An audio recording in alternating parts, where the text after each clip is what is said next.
Welcome to another edition of Through the Fire in the SBN Small Business Network podcast. I am your host, Ryan Wickline, and today we have a special guest. We are joined by the architect of the Warriors Life Code, Martin Salama. How you doing today, Martin? Ryan, I'm doing fantastic. If I was any better, I'd be you. I don't know about that. I mean, you have a lot more knowledge in this subject than I do. Okay. So the audience, probably number one question they want to know is, who is Martin Salama? All right. As you said, I'm the architect of the Warriors Life Code. And for me, why am I the architect of the Warriors Life Code? Okay. So a lot of that has to do with the ups and downs I went through most of my life until I was in my 50s. Had a lot of ups and downs, and my ups and downs were usually peaks and valleys, highs and lows, not very calm seas as they were, right? So I had to learn what was that, why was my life like that?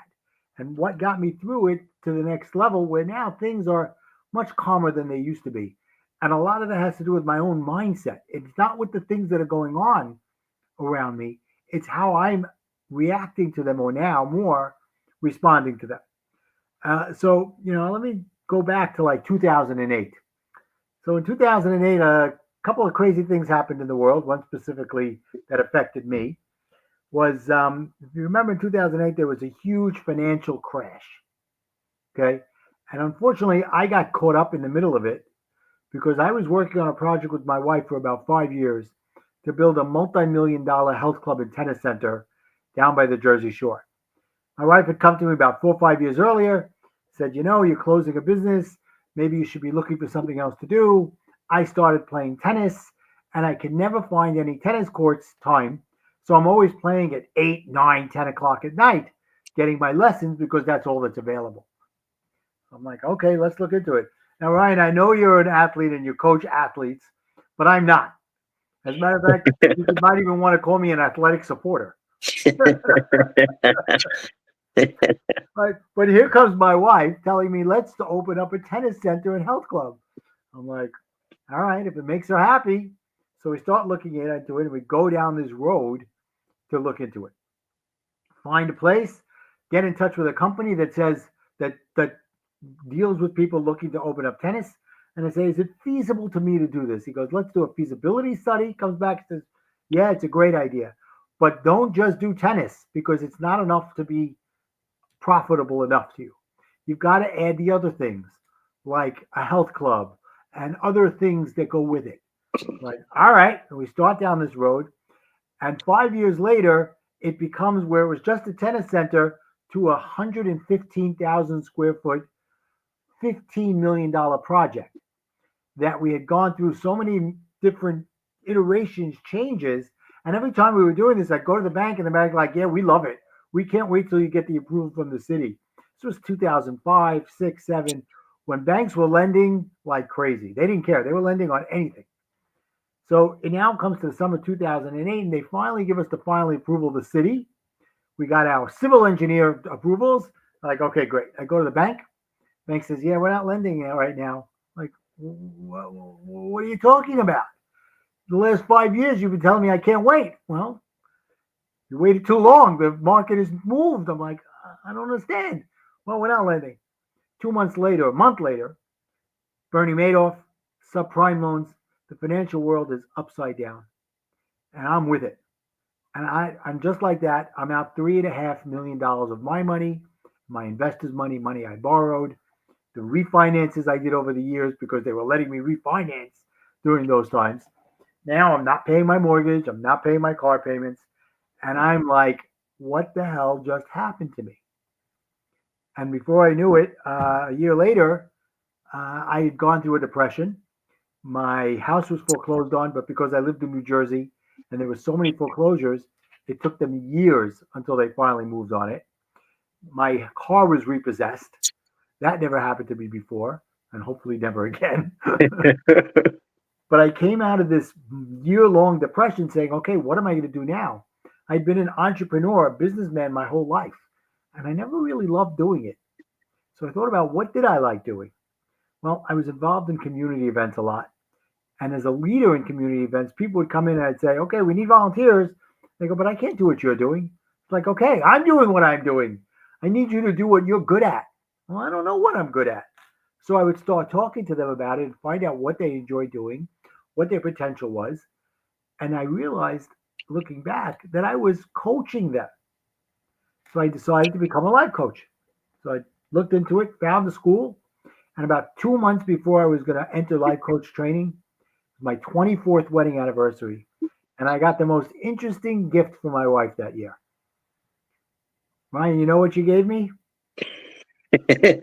I've heard your story, but Okay. tell the listeners what I think they might appreciate what you got for your wedding anniversary.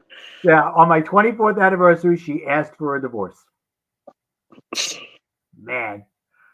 And you know what I said? Why does everything keep happening to me? And looking back now, those words were kind of prophetic for me because now I talk about it. When I said that, at that point in my life, I was at a low point. And just when I thought I couldn't get any lower, I went lower thanks to that.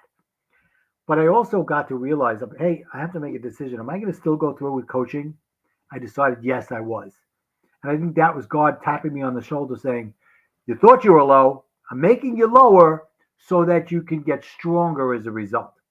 And you could look within yourself and recognize what you need to work on. And now I realize when I said, why does everything happen to me? That was me looking to blame everybody else. Now I say things happen through me, Ryan. And it's a big difference.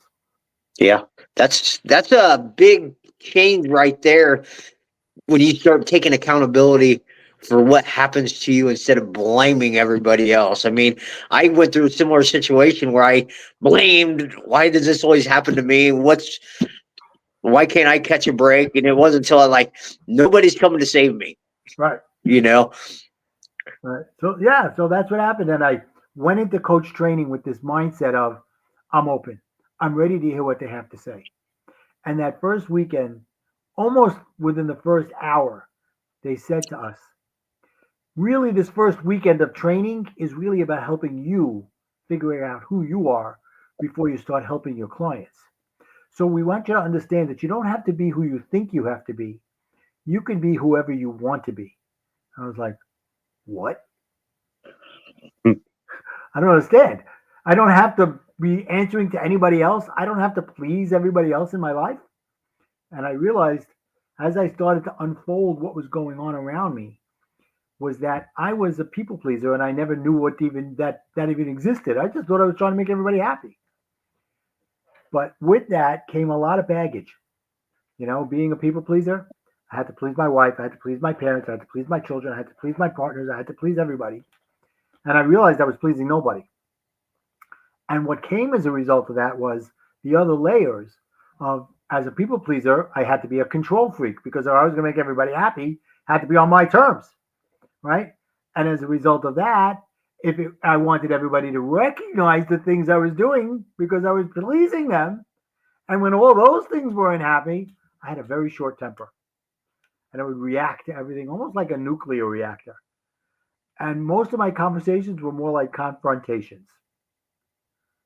So I said, wow, I've got to become somebody different.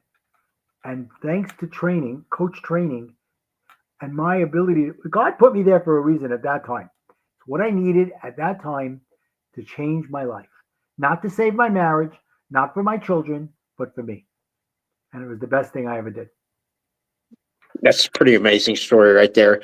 Like I tell people even that I think most coaches that get into life coaching have to be broken so down so much in all areas of their life so they can help other people.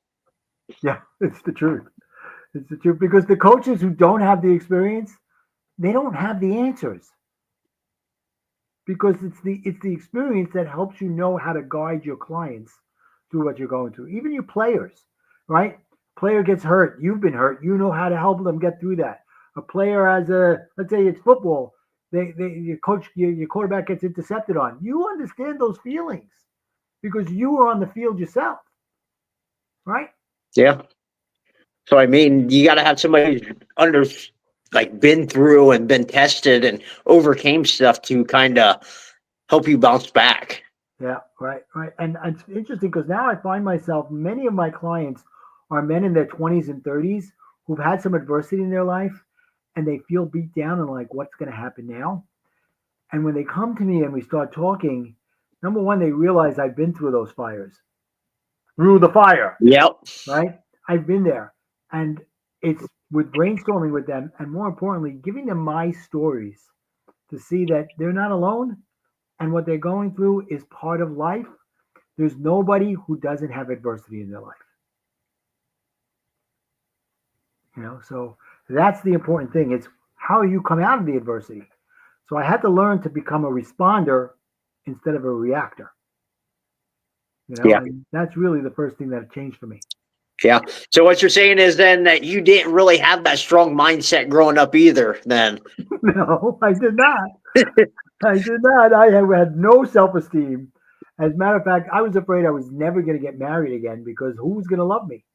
Yeah. And coming through coach training, I realized, well, nobody's going to love me because I didn't love myself. Yeah. And then once I went through that and I learned how to like myself, I started building on that to love myself. And that's where the life comes in the Warriors Life Code. I turned life into an acronym. Live incredibly full every day. And that's meaning having a happy life, which is self-love, self-care, even selfish, and a meaningful life. That's selfless. What are you going to do for others? What impact are you going to leave on the world? Even if it's on your children, what impact are you going to leave? So, because you could be happy with no meaning and you could have a meaningful life with not happiness. But when you have it both, then you live incredibly full every day. Yeah. I completely agree with that. So you've thrown a lot at us, you know. All right, let's unpack some So of it. I heard like when you went and signed up for life coaching, you didn't have the money to pay for it, right? I did not have the money. So how did you make that work out? Right. So I'm looking for all these coach training. I'm looking on the internet for coaching. And all of a sudden this program pops up and I'm reading it and I'm like, I'm loving everything about it. And then I click the button to go onto their website and go deeper and I say about us, right? I click the about us button and it's located 3 miles from my home in New Jersey. Their headquarters, but they have training all over the world. But their headquarters are located 3 hours from my home where I lived in New Jersey. I'm like, okay, this is a sign. So I get on the phone with the woman. She's my intake coach. We're talking. She's talking to me about it. I go, okay, but I can't afford it. She goes, but you can go get financed. I go, yeah, I can't get financed. I said, you're located in Shrewsbury. I live in Eatontown, New Jersey at the time. 3-4 miles away from each other. Can I come in and talk to maybe your chief financial officer? She comes back. She goes, yeah, he'll talk to you. So I come in, I sit down. Nice gentleman. Talking for a while. I said, look, I really can't afford this, but I need it. I said, and he said the same thing about financing. I said, my credit score is so bad that if anybody gave me money, they're saying we're stupid. My score was under 400 maybe at the time. I'd blown through everything. I'd killed every credit I had. So I said, but I'll make a deal with you. Let's come up with a number right now. And I promise you'll get it every month. We talked. He said, you got it. He said, but here's the thing. You don't get certified until you pay off your debt. I said, that's fair. It's a year-long program, almost a year-long program. If I don't pay it off, then it comes. I keep going until I pay it off. Pay the monthly till it happens. As it ended up, I paid within about a month after the final. So I was pretty close to finishing on time. But he had the faith in me to understand that what I said I was going to do, I was going to do. Amazing. Like that just shows you right there the amount, like how you kind of even made that shift in your mindset to even try even though you didn't have the money, because a lot of people would have quit and they would have gave up. Yeah.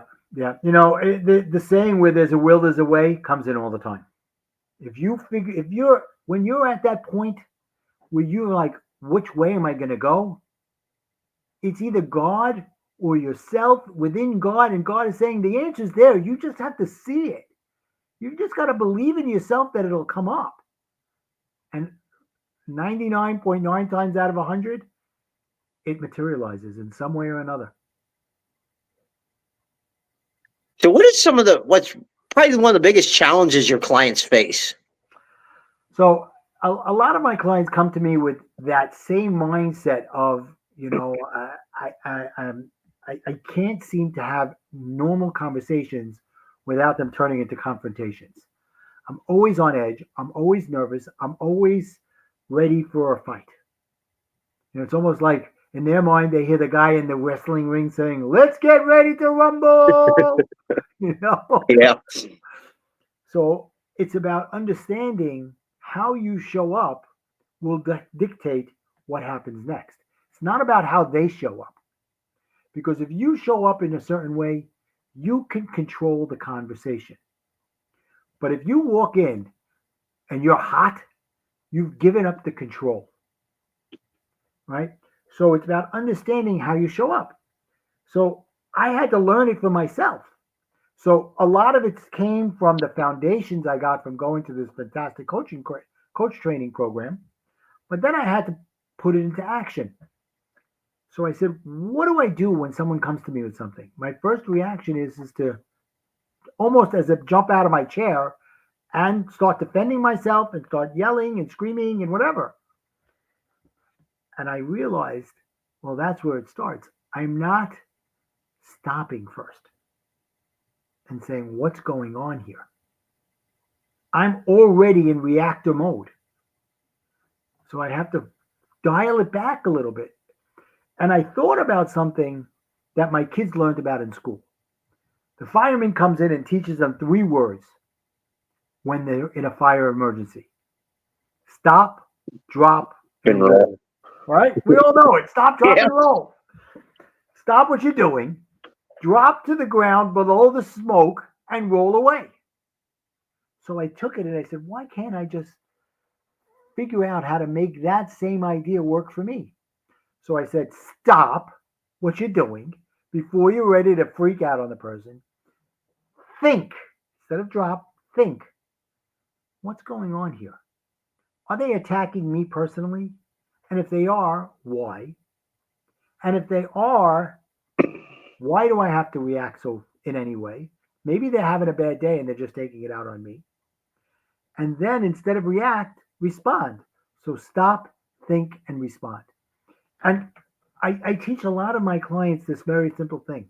When someone comes at you and they're ready to, you think that you're going to freak out as you've done in the past, why not say, that's interesting. I got to think about that a little bit. Now, you're letting them know you're hearing them. And number 2, more importantly, you're giving yourself the chance to stop and think so that you can respond.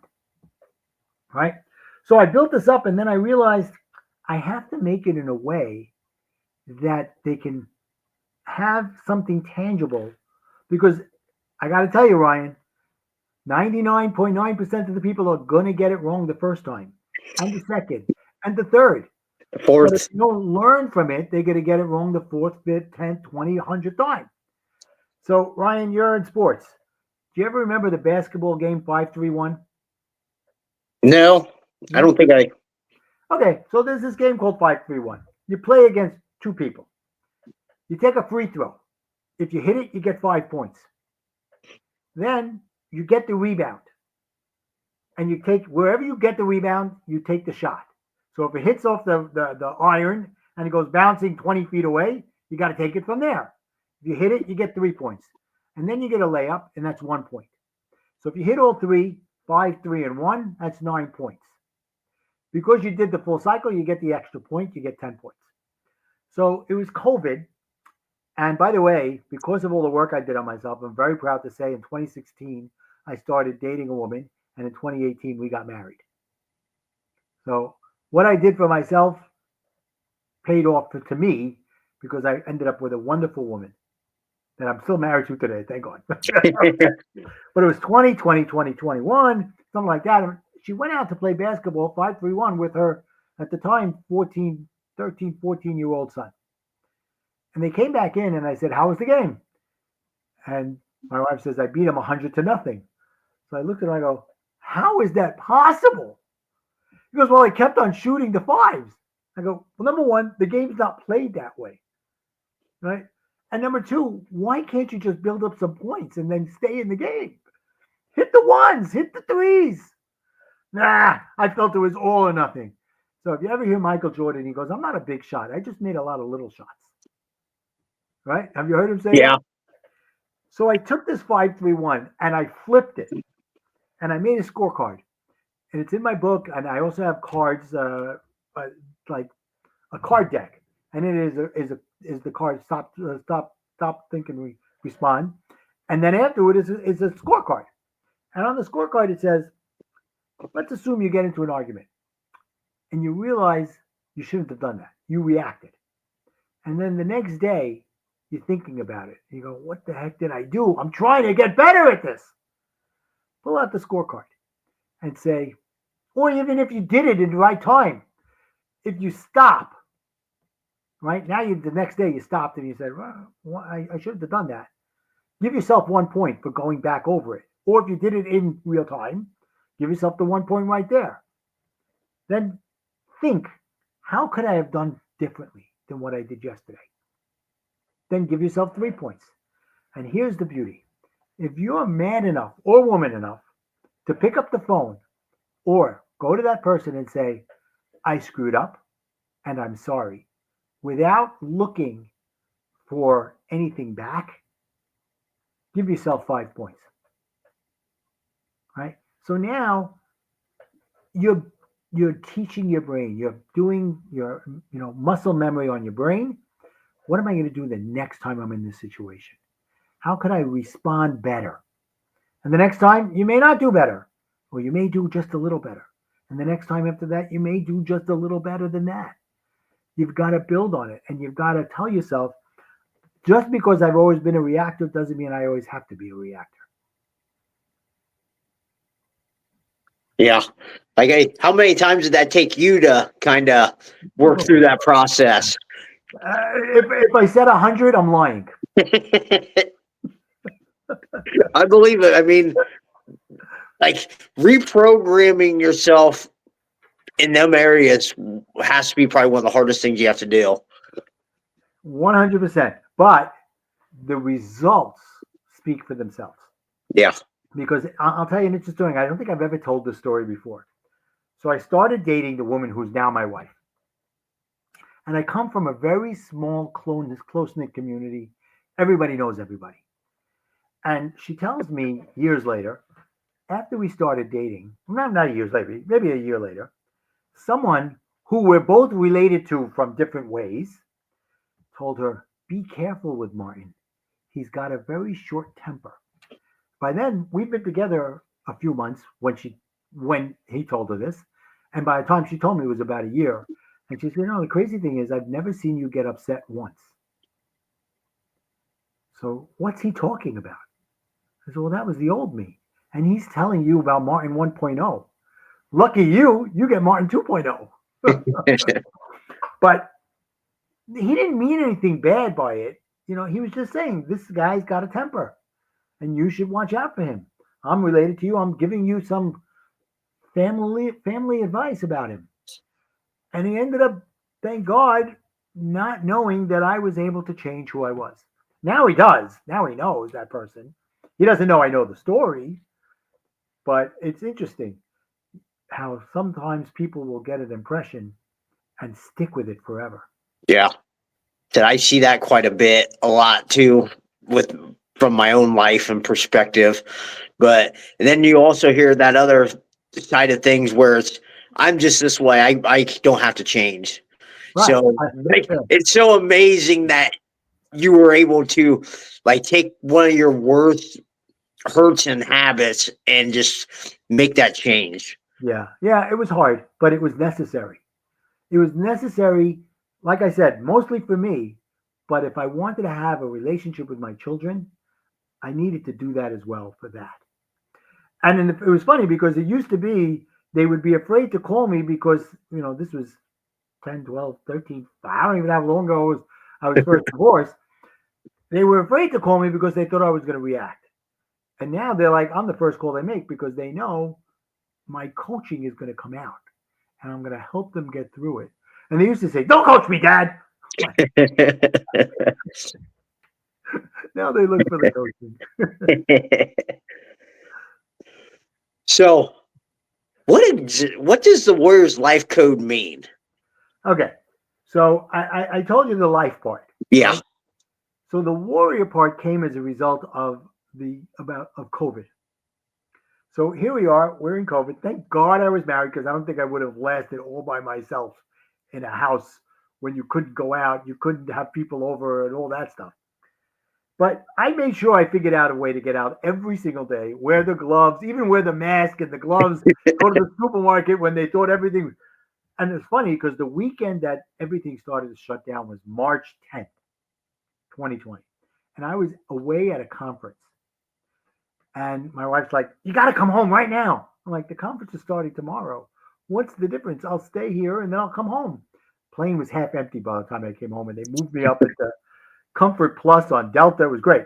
And I walked into the house, and by then everybody's thinking you can't touch anything and leave the mail on the side for 3 days and all these crazy things. I walk into the house. She goes, take off your clothes. I'm like, oh, baby. She goes, no, take off your clothes, put them in the wash, and sleep on the couch.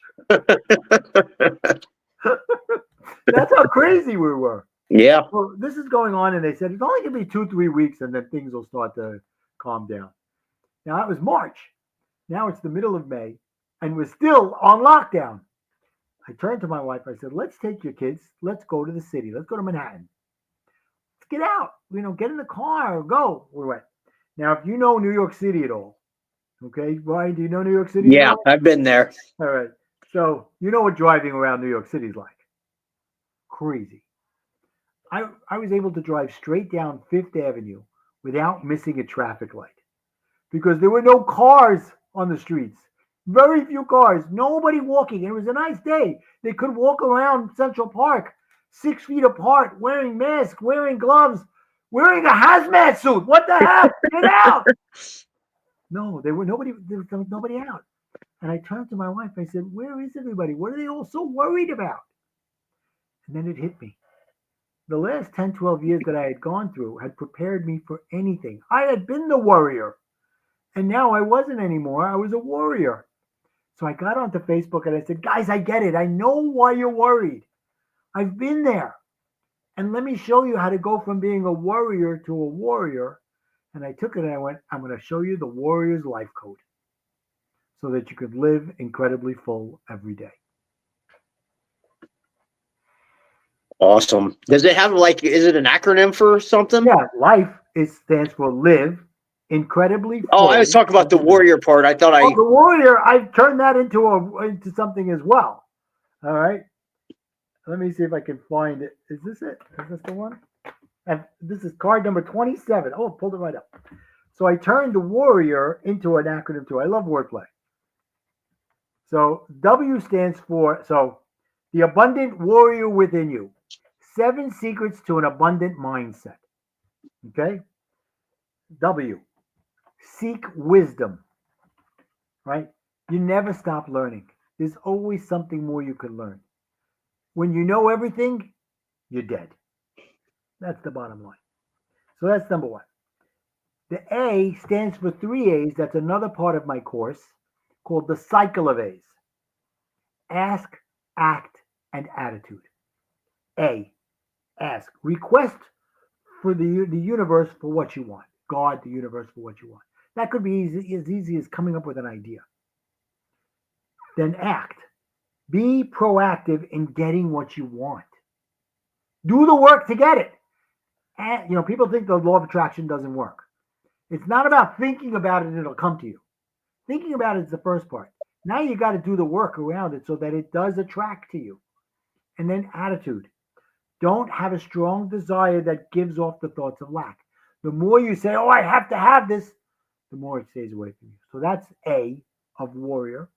Then R, realize. Be content with everything that you have.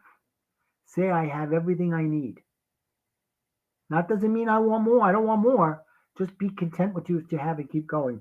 It's a little bit of a paradox, but it works. Recognize. That's the second R. Recognize is have gratitude. Be grateful for everything you have in your life. Recognize the gratitude, the things that you have. I, imagination. Think big. Norman Vincent Peale, The Power of Positive Thinking, said, shoot for the stars, you'll hit the moon. Right? Oh, optimism. Be optimistic. Wear rose-colored glasses. Right? Everybody says, oh, you're wearing rose. Good. Everything that's positive. The more you think negative, the more negative will come to you. The more you think positive, the more positive you get. And then the last R is resilient. Be resilient. Be flexible. And have an open mind that you might have to take another road to get where you need to go. That's the warrior. I like that. Thank you. Thank you. So how has that concept changed the life of your clients? Oh, my clients come to me and they go, you know what? One guy in particular says to me all the time, he says, I was ready to give up and just be a conduit for everybody else's happiness in business, in life, in everything. And I said, when I heard about you, I'm going to give it a shot. He says, now I recognize that the world is in my hands and that it's how I look at everything that decides what's going to happen next. And that I can decide what happens next. I'm not, what I said before is, why does everything happen to me? I don't think that way anymore. Now I think about it's through me. I changed it from people who say, this life doesn't happen to me, it happens for me. I think that's a little selfish. God's not there saying, I'm all here for Martin. There's billions of people in the world. There's multi-billion trillions of things going on in the world. God's watching us. There's no question. But you've got to do the work too. So that's why I say everything happens through me. I take the responsibility for the good and the bad. Yeah. I that's why I tell everybody, I said, this stuff is so easy, but it's so hard. Because it is. It's like the easiest stuff you'll ever, like, it's easy to do and to keep doing it, but it's hard because there's a lot of failure and you got to get a different change in your perspective in your mind. That's what it is. Exactly right. So can you tell us a secret you discovered for lack in abundance? Yeah. They're gonna laugh at me when I tell them. But it's this simple. Practice gratitude every day. When you wake up every morning, take out a good notebook. I'll show you one. This is a nice, thick moleskin notebook. It's not a pad that you're going to throw away. This is something you're going to value. And every day, open it up and write 3 things that you're grateful for. It could be as simple as, I'm so grateful that the sun is shining today. Or I'm so grateful that my cup of coffee tastes exactly as I'd like for it to be. Whatever it is, be grateful. If you practice 3 a day minimum, right, your mindset will change from complaining to appreciating. And then take my mantra, live incredibly full every day. And say, I'm going to live incredibly full every day. Now the opportunities will start showing up. And when they do, here's the main key. Don't say I can't. Say, how can I? No, I can't do that opportunity. That's really not for me. No. How can I do it? How can I do it? And then eventually you'll say, I can do that. But start by saying, how can I do it? Yeah.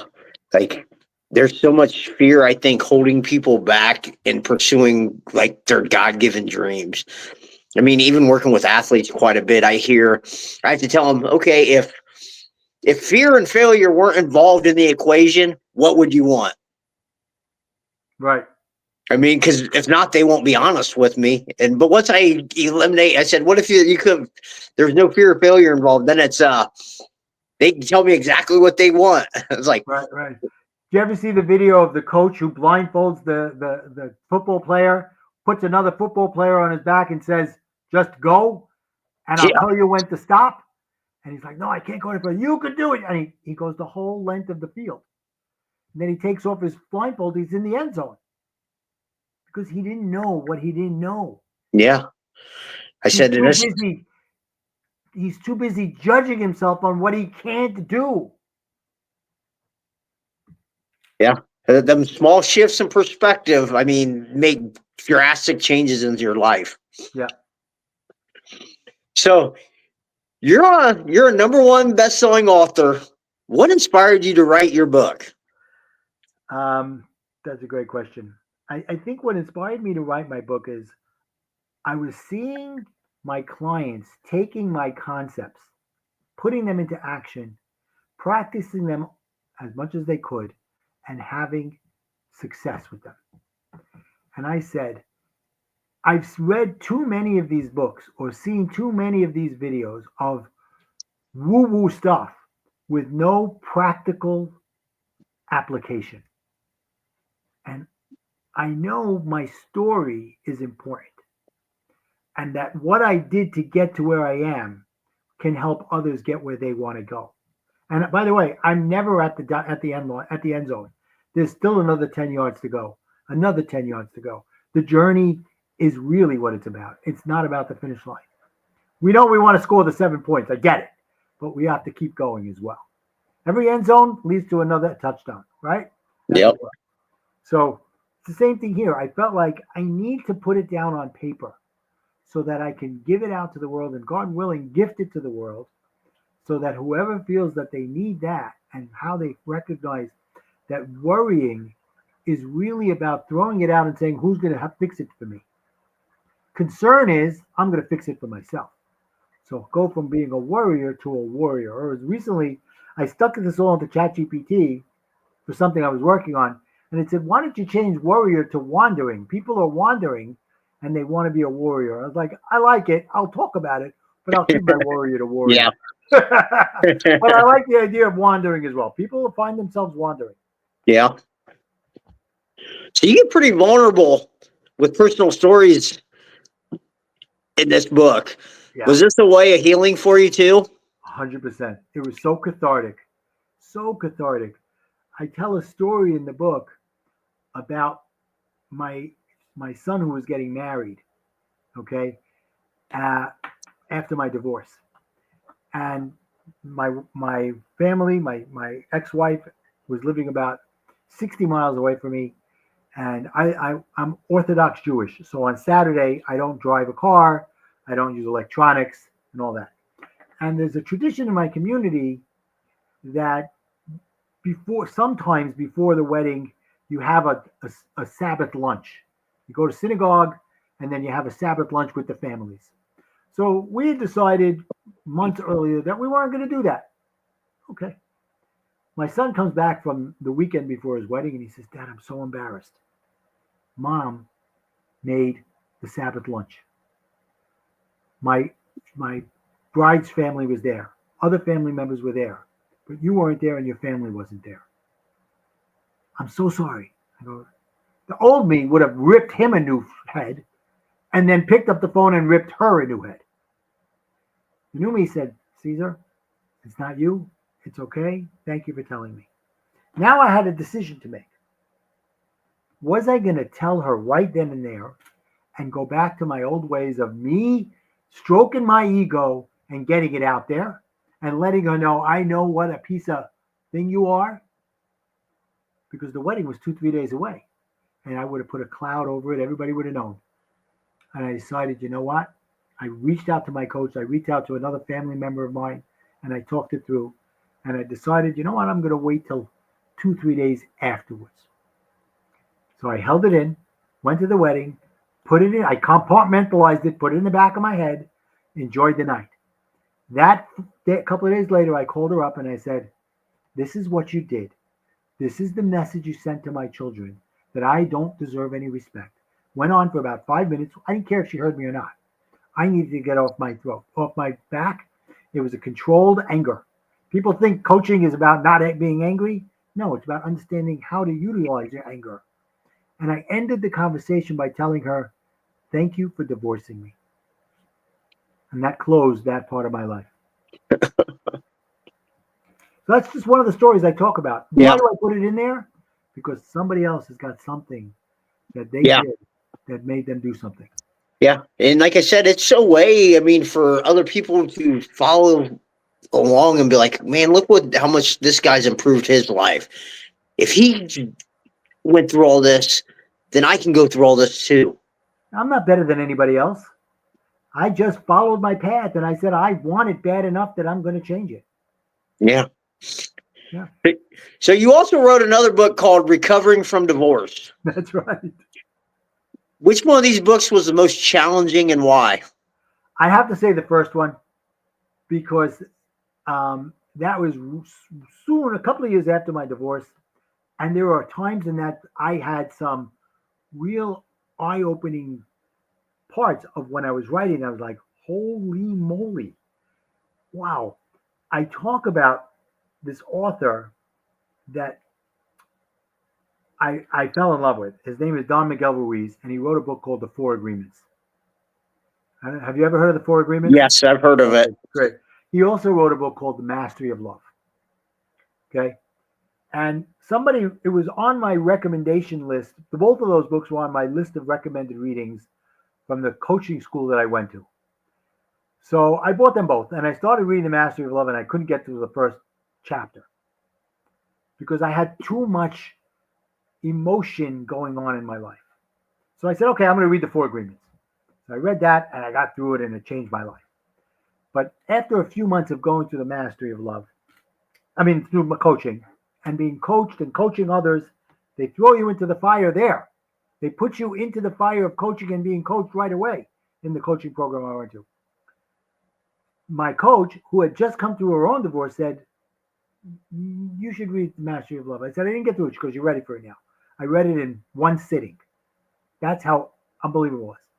And one of the things he talks about in there is that every relationship, not just husband-wife relationships, should be 50-50, right? Meaning that you both bring the same amount to the relationship. And if not, if there's a disconnect, if it's not balanced, if it's unbalanced, there's a problem.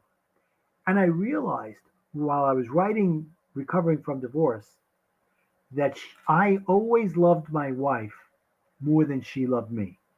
As a matter of fact, many times she'd say, I love you. I'd say, I love you more. And I did. And I realized, why was that?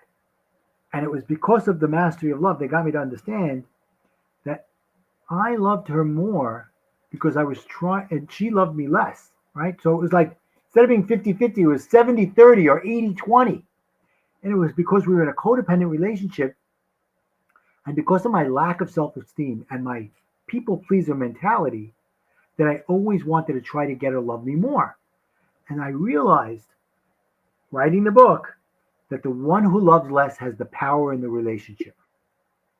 Because they understand, because the one that loves more is trying to get them to love them as much as they love the other. So I realized that's why that marriage failed. We were codependent and I loved her more than she loved me. So when I got back into relationships, that was one of the things. And now that's in all of my relationships. It's not just in my romantic relationship. It's with anybody that I have any kind of thing. If you're not going to give to me what I'm going to give to you, we don't have something. It has to be win-win for both. Win-win in a good way, though, that we care about each other and we're there for each other, both sides. Yeah, completely agree. So one of the free resources you have is a deck of cards. Well, Can you that's not a explain free them? one, but it's a resource. Yeah. It's a resource, and I went through it. Right. Yeah. Yeah. So I But went through that's one of kind the of cards. interesting, like that you had, like I've never seen that before. Yeah. So I took my book and I broke it down into a deck of cards. Whereas somebody could pull out a card a day and say, you know what, I'm feeling this today.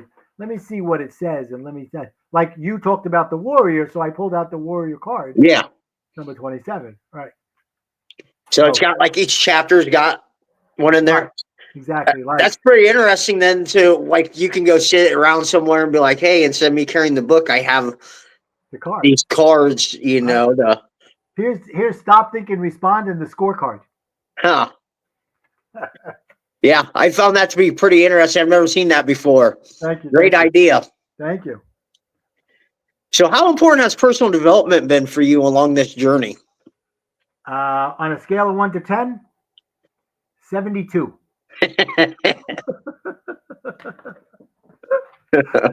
It's extremely important because it's the difference between life and death. Because if you're not growing, you're dying. And if you think you know everything, then nobody can tell you anything. What kind of life is that? Live in a cave by yourself. Be the fool on the hill. You've got to grow and you've got to develop and recognize there's always more to learn. It's that simple. Yeah, totally agree with that statement. Like there's so many people that like cut themselves off. I mean, because I tell people all the time that I learn off people that probably I have no business even learning off of at times because I just see what mistakes they make and I just watch, and it's like, and I'll just watch everybody, just observe everybody. It's like, well, maybe they do something a little bit different, but I can implement that into my life to make my life just a little bit easier. That's right. That's right. Great way to put it. You never know. The relationships you have, even the ones that are bad, if you recognize it and you walk away, you learn something as to Yeah. make sure you don't get back into something like that again. Yeah. I mean, it's kind of what you take from every little part that you've life experience you've had. Yep. Yep. It's funny. In my first book, in Recovering from Divorce, I quote a movie called the movie was called something about a wallflower. I forgot the exact name. It was a great movie back in the 2010, like around 2010. Perks of a Wallflower, something like that. I'm getting it not exactly right, but in it, one says, why do you love me, or something about love, and I said, you get the love you think you deserve. So if you think you deserve to be not loved, then that's what you're going to find. You're going to find people that will hurt you verbally, physically, emotionally. If you believe that you are worth $1 billion of love, then you'll get $1 billion worth of love. And that's some great insight right there. So this is a question I ask everybody who comes on here. What is one book you would recommend for personal development or mindset? Okay. Well, I could say my book. Well, I figured that was going to be one of them. Warrior to Warrior. But really, I would have to say, it's so hard to just bring it down to one because there's a bunch. But The 4 Agreements by Don Miguel Ruiz. Those 4 agreements changed my life. Especially don't take anything personally. So, and they're very simple agreements. It's be impeccable with your word. Don't take anything personally. Don't make any assumptions, and always do your best. If you could live by those 4, everything else will fall into place. Yeah. Easier said than done sometimes. 100%. 100%. That's why you got to keep reading the book. And by the way, the GOAT of football. Who is the GOAT of football? Tom Brady. Tom Brady. Tom Brady says his mantra is to read the 4 agreements, not the whole book, the 4 agreements every day. Huh. His mantra is the 4 agreements every day. So if he's doing it, I think it's okay if somebody else does it. Yeah. I think he kind of knows what he was doing. So what are your short-term and long-term goals? That's a good one. My short-term goal is to always find new clients that are looking to move forward in their life. I'm always open to having more clients, short-term and long-term. My long-term goal, I would say, is to have a retreat with my clients where we can sit back, enjoy each other's company, and grow with each other. Wow. That'd be pretty nice. I mean, just being able to pick each other's brain and everything. And Exactly.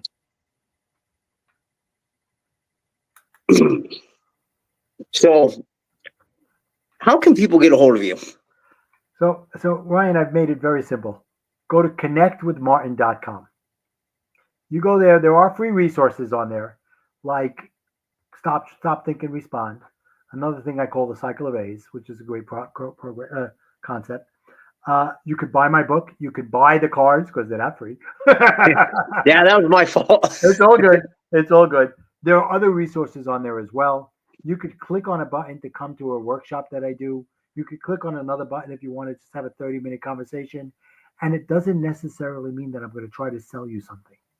Because you know what? I'm not right for everybody. That's the bottom line.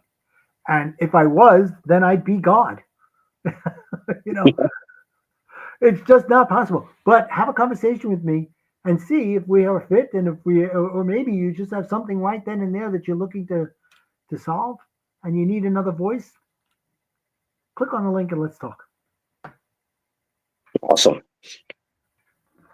So, connectwithmartin.com. That's simple. Yeah, very simple. Yeah. Is there anything that we haven't covered that you wanted to talk about?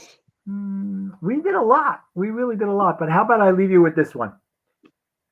Why don't you make it your a quota to make somebody laugh every day? Make at least one person laugh every day. But then, after you make them laugh, say, thank you for helping me fill my quota to make somebody laugh today. Because making them laugh, like in the supermarket, let's say, the cashier, both of you will forget about it 1 second later. But if you do that, you're connecting with that person. And they're like, what? What did you say? Yeah, thank you for helping me fill my quota to make somebody laugh. Now you've connected with them and they go, wow. Yeah, and say, pass it on.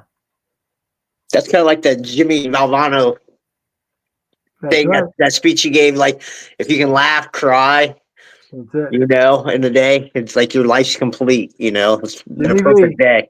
Jimmy V. Yeah. The man. So, final question. What is one piece of advice you would leave our listeners with about overcoming adversity? Most of the time, you're overcoming adversity because you took something personally. If there's adversity, think about what was your role, what your feelings about it, not necessarily your role. How did you feel while you were going through it?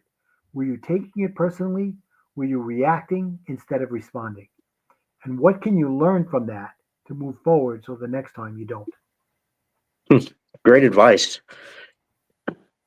Well, Martin, I want to thank you for coming on here and let me pick your brain and giving the audience a lot to digest. Yeah, absolutely. I loved it. I loved every minute of it, Ryan. And I can see you're probably a great coach. I do my best, man. Like I said, I love diving into like the mindset of it and like watching them just develop. Like, cause like I've said before, a lot of people are like, they're like, I don't think this will help me. It was like I said, I'm not for everybody, just like you said, but it's the ones who realize, hey, you need a strong mind in anything you do. Yeah. 100%. Fantastic. Thank you so much for having me. Hey, thank you. Well, guys, that's going to be all the time we have here today. I want to thank Martin for coming on here. Remember, the only way to get what you want is to go through the fire.